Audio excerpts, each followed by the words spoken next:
So today's guest is Jessica Smith, a Paralympic award-winning speaker and international recognized advocate for diversity, inclusion and accessibility. Born without her left arm and survivor of severe burns during her childhood, Jessica transformed personal adversity into a powerful platform for global impact. With over 20 years of experience in public health, disability advocacy, and leadership consulting, she worked with governments, corporations, and the United Nations to drive lasting social impact. Jessica has received numerous awards and honors, including the Medal of Order from Australia for activism and dedication to sport. My name is Beatrix Schmühling, and I will lead you today to this session. Please join me now in welcoming Jessica Smith. Jessica, your journey from Paralympics to global advocacy is incredibly inspiring. You've shared your story on stages around the world. Can you take us back to the moment where you realized that your personal story had the power to connect with people, with others, especially across cultures and communities? Thank you so much. It's a true honor to be here this evening. For those who don't know, I was born missing my left arm, born in Australia, and there's no explanation as to why I was born living with disability. And I think from a very young age, I realized that many people were trying to tell my story and write my story for me. And I had to find my own identity and my own voice. And that was very difficult to do. And I realized that I was searching for many different ways to be able to tell my story, not necessarily just through voice or through writing, but many different mediums to be able to showcase that I wasn't going to be limited by the definitions that people were using to define me. And that took extraordinary and profound resilience, I think, and I'm very glad that my parents were able to cultivate an environment where they knew that I was born into a world that wasn't made for somebody like me, and so I would have to adapt and I would have to find my own way of doing everything. And through that, I began to understand that I had the power of sport, which gave me an identity and gave me an opportunity to showcase what I could do to the world rather than being limited by the perceived assumption from others about what I couldn't do. And throughout that journey, sport, I guess, gave me an opportunity to be able to share my story, again, not necessarily through my voice or through my words, but through what my body was able to do as an athlete. And then beyond that, there was a platform that sport then gave me to be on stages and to be able to write for various publications. But with the birth of social media, I also saw an incredible opportunity to use imagery as a very powerful source to share stories. And I created a campaign many years ago which was titled Join the Revolution, and it was an opportunity for people to showcase proudly their differences and their diversity and to share that with the world with pride. And it was in that process that I had people all around the world uploading images, tagging me, and it was a lady here in the UAE who had uploaded an image saying that even though we were worlds apart, there were so many similarities in our stories and in our struggles. And that's when I realized that it was no longer about me and my story, but it was being able to offer a safe space and a platform for other people to share their stories. And that was where that connection of culture and identity really became quite profound for me. I think it's also quite interesting that storytelling is not only about telling a story, but also images who have an immense impact on this now. I think also quite interesting this year, His Highness Sheikh Mohammed bin Zayed Al Nahyan has declared the year 2025 as the year of community. And under the slogan Hand in Hand, in a national initiative that reflects the leadership vision to foster united and empowered community. And I think storytelling has long been a bridge between communities and cultures. How has your lived experience shaped the way you tell your stories? And particularly when it comes to helping others to understand disability through the lens of inclusion rather than limitations. Yeah, It's a brilliant question. I think storytelling allows for a deeper connection and a yearning that we have to understand each other at a deeper level. And so certainly for me, I realised that storytelling was an opportunity for not only me to share mine, but to learn and be able to understand other people, especially other people who are living with disability and people of determination, and understanding that the vulnerability that comes with sharing our story is something that resonates with people no matter where you come from, no matter how old you are, no matter what you look like, no matter what your abilities are. And I think that creates a sense of community, because storytelling activates something within us, within our heart. It hits our emotions. It's not just about facts and figures. It's about something that allows us to dig a little bit deeper and realise that we're actually more alike than we are different. And I think that for me, that's the essence of community. I've lived here in the UAE for the last 7 years, and I proudly call the UAE home. I have 3 young children, 2 of whom were born in Australia, and my youngest was born here in Dubai.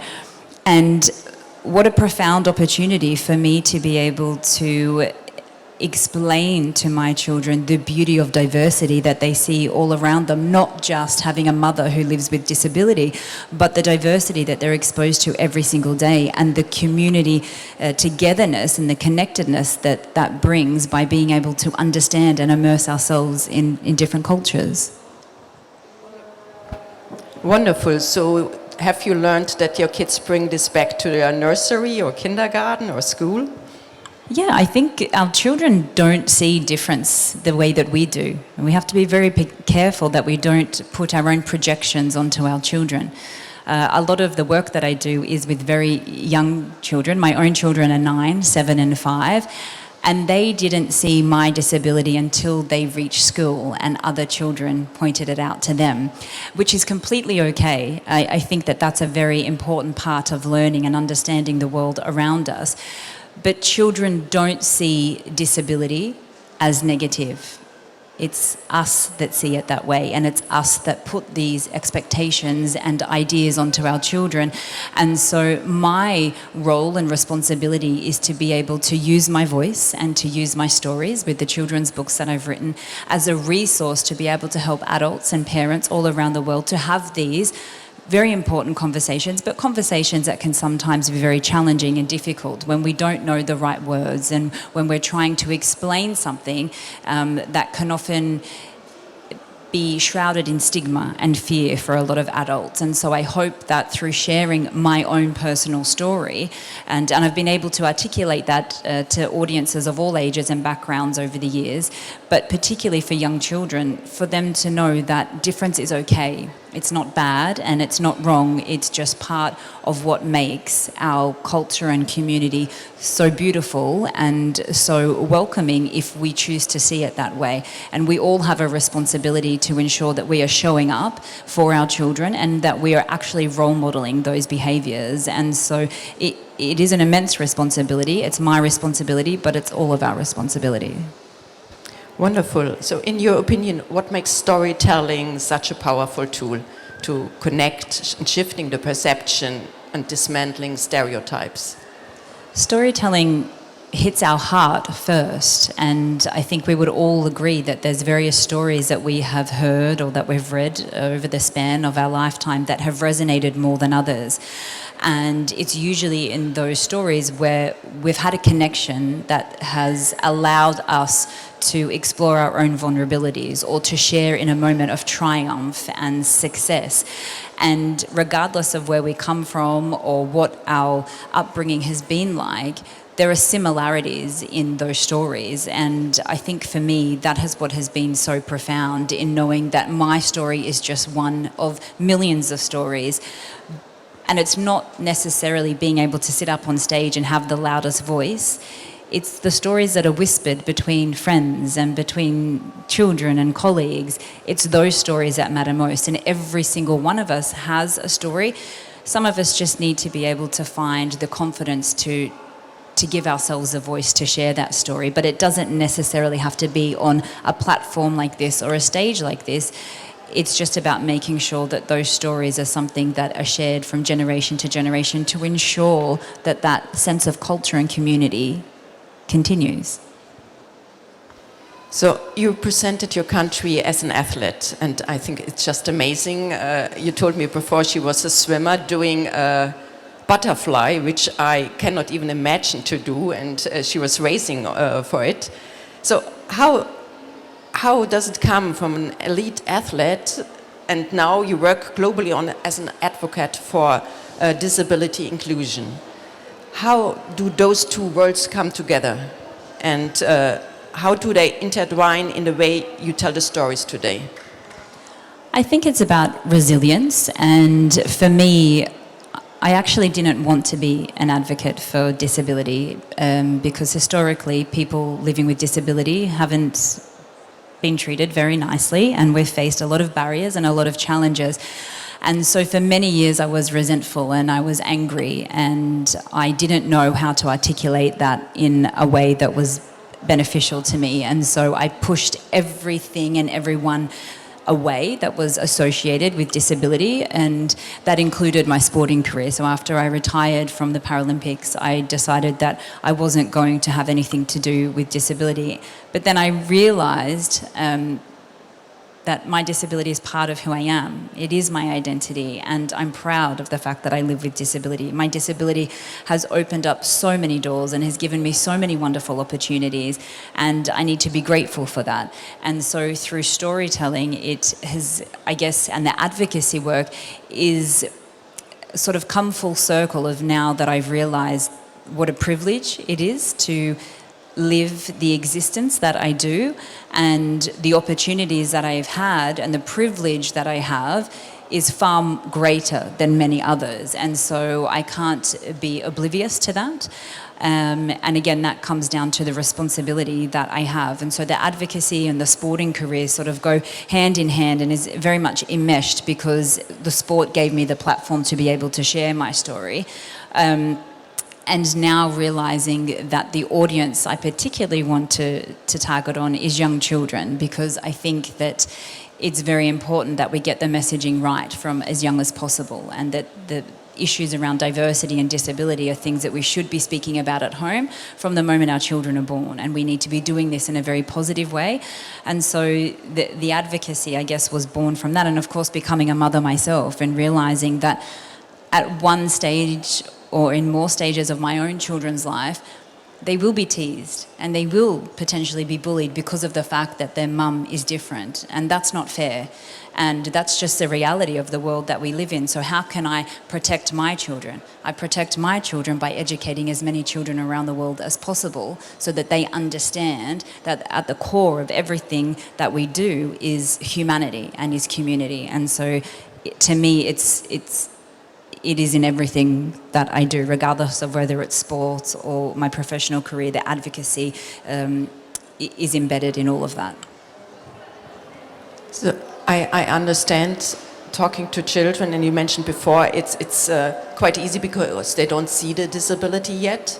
But before you told me you also have sessions with corporates, with entities who are probably far away from this disability discussion. So how is this received by them? You know, how do you approach them?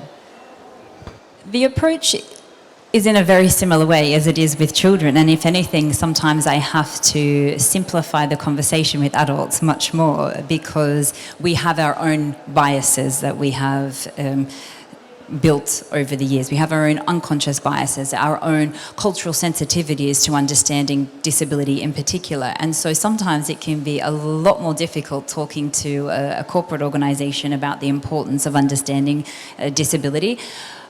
But I know that at the end of the day, people's intentions are good and people do want to do the right thing. It's just sometimes a lack of awareness, and it's a fear of the unknown. And so again, my role and my job is to respectfully educate people, and sometimes doing that in the simplest of ways, of just saying we need to get comfortable talking about disability, because every single child in this world who lives with disability, who requires a disability, deserves that, and that's a responsibility that adults have.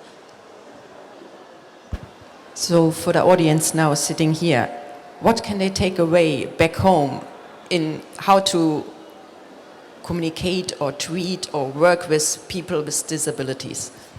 or how they are called here, people with determination. People of determination, people with disability are people. We are people first. I'm Jessica, and I just happen to have one hand. And so every encounter that we have, every engagement we have with someone who is a person of determination should be no different than any interaction we have with anybody else. Having said that, it's about respect. It's about dignity, and every single person and every child deserves that. But of course, there are more, intricate ways in which we can interact with people who live with disability, people who live with autism. Sometimes they just need a little extra time. We need to be more patient. We need to know that sometimes if we're having a conversation with someone who lives with autism, they might need 6 to 10 seconds extra to be able to reply. It's not much to ask. It's just about knowing that there are accommodations that we need to make as a society and as a community to ensure that every single person, regardless of their ability, regardless of their background, has the opportunity to step into this world, to thrive, to be the best version of themselves. Because people of determination, people living with disability, we just want your world to be our world too. It's not a burden, it's not a huge financial investment. It's just about doing the right thing because it's the right thing to do.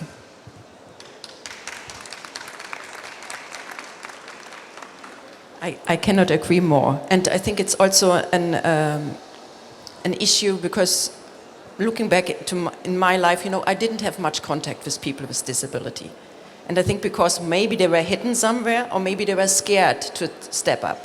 Therefore, I think we just can thank you, to start an initiative and to bring this more into the light. But on the other side, I think it's also not so easy for you because you connect your personal, maybe fear, your challenges to a very broad audience because it's very personal what you talk on a daily basis, more or less. So how do you work with this?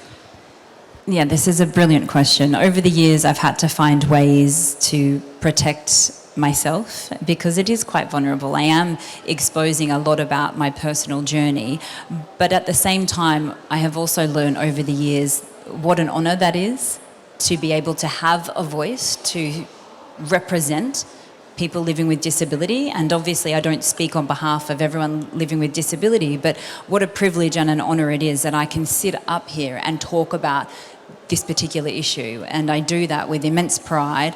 But it can be difficult, absolutely.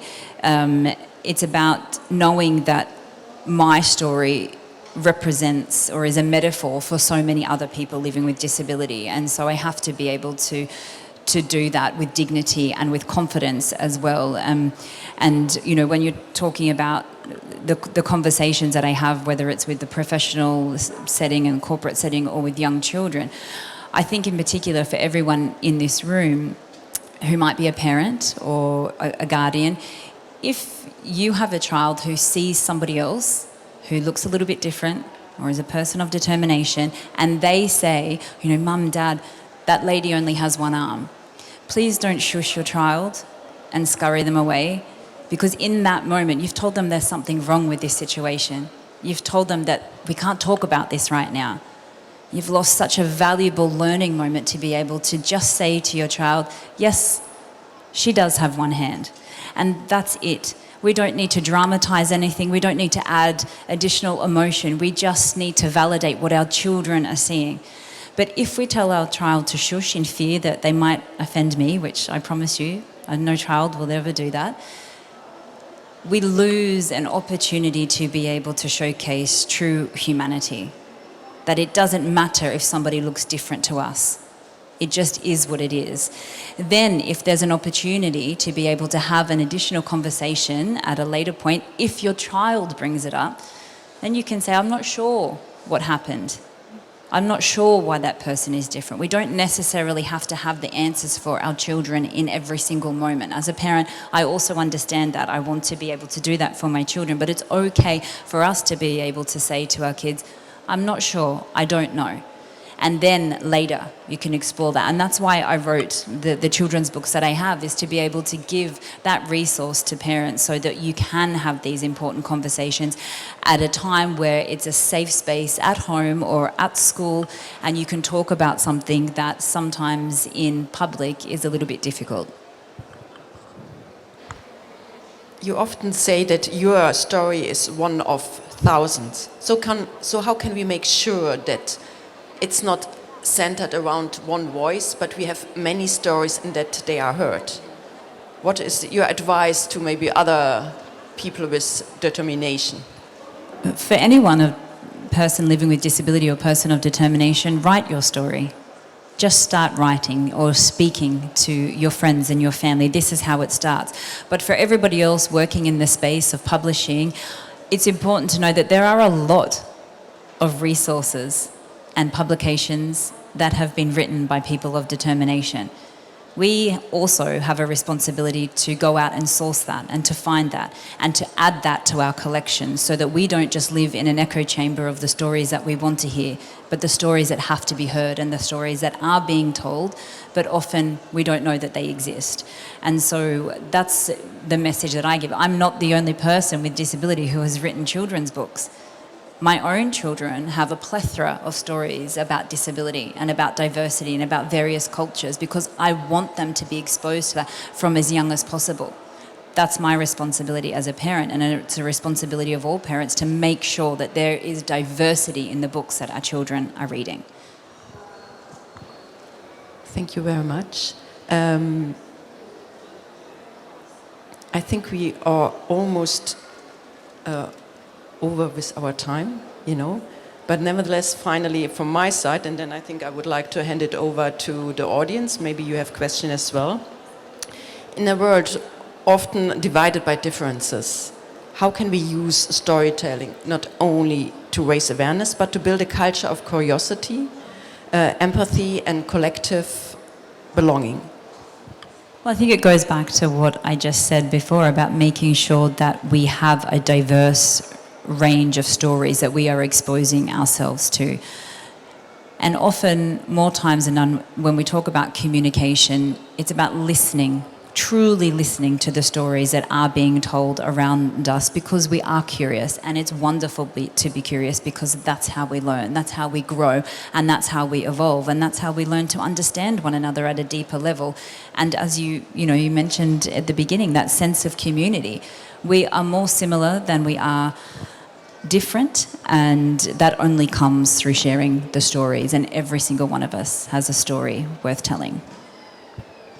Thank you very much. I would like now to reach out to the audience. Do we have questions to Jessica? There's one.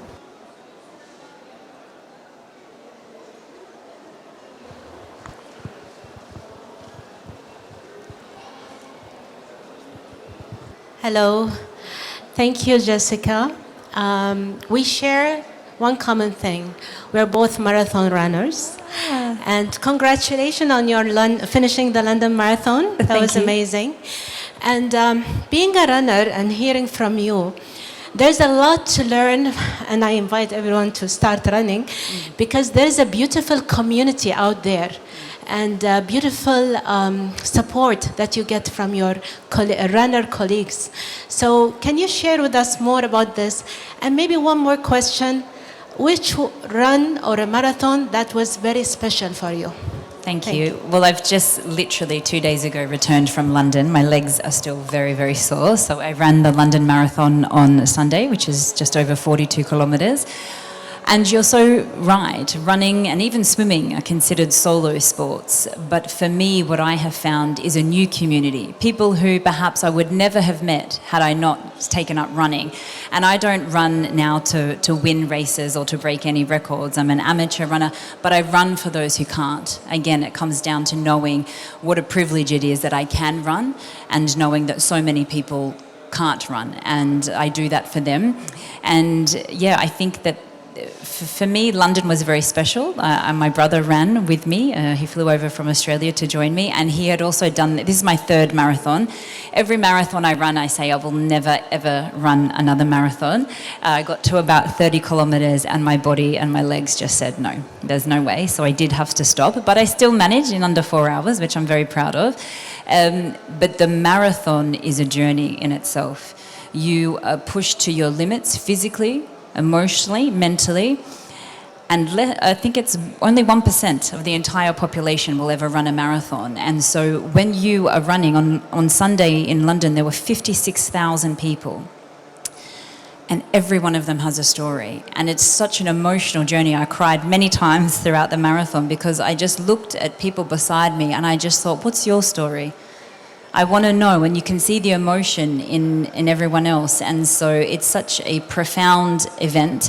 And I do encourage everybody else to start running, because what a privilege it is that we, for those in the room who can run or who can walk, have the opportunity to do that. And so for me, I love being able to push myself physically, mentally and emotionally, because it allows me to also sit in a place of gratitude, knowing that there's so much going on in the world at the moment, and how lucky am I to be in the place that I am. And running gives me the opportunity to do that, and it's also therapy, and also, let's be honest, it's time away from my kids. When it gets too stressful, I can go out for a run and be like, we'll be back in a couple of hours. But it's an honour and a privilege. And so, yes, I was born with a disability, and many people told me I wouldn't be able to do much and life would be a struggle.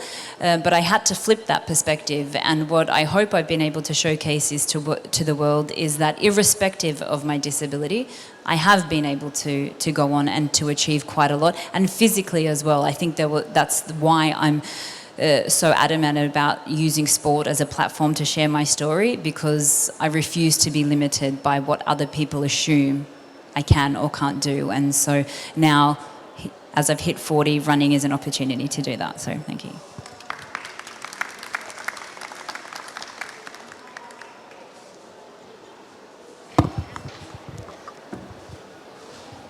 Hello, thank you for your lecture. I just wanted to ask you, when did you start or think of being an athlete? At which age? And why did you choose swimming? Why did you consider swimming as your best athlete, or why did you like swimming? When I was growing up, I have 3 younger brothers, and I realised from a very young age that in order to prove everybody else wrong, I would have to show them through what I could physically do. And so that's why movement and sport became the obvious outlet. And growing up in Australia, sport was, part of my existence. And I took part in all sorts of sports, from hockey, cricket, netball. Swimming I fell in love with because it was one of the only sports where I wasn't allowed to use a prosthesis or any aid to help me. It was just me and my body. Metaphorically, I think in the water it drowned out a lot of the noise that was going on around me. But when I was 10, I competed at my first school swimming event. And as I was walking out to the blocks to dive in, there was a teacher who said, I don't think you can swim the whole length. Are you sure? And I was so embarrassed and so humiliated because once again, my ability was being questioned. And I thought that everyone was looking at me in a negative way. And I had such a profound choice to make in that moment as a 10-year-old. I either continued to listen to the negativity and the toxicity that I had always experienced, telling me I couldn't do something, or I listened to the voice inside me telling me that I could do it. And so I dove in and I swam as hard and as fast as I ever could, and I won, beating all the girls and boys with 2 hands. And for the first time in my life, I felt as though I had finally been acknowledged and recognised for what I could do. And in that moment, when you achieve something that other people say can't be done, it's exhilarating. And so that's what I wanted to hold on to. And I excelled very quickly. And so from the age of 13 to 22, I was representing Australia at the Paralympic Games. And it was a phenomenal experience. And I know we don't have time for it today, but there was a lot that also happened in that time. I came through the Paralympic movement when nobody cared about Paralympians. We didn't have any sponsorship. We didn't have any financial support. I was at university. I was working 3 jobs. It was very, very difficult. But swimming gave me the opportunity to prove to the world what I could do. And so that's how that journey started. And that's why, even though now I'm retired, I still want to be involved in sport at any capacity that I can.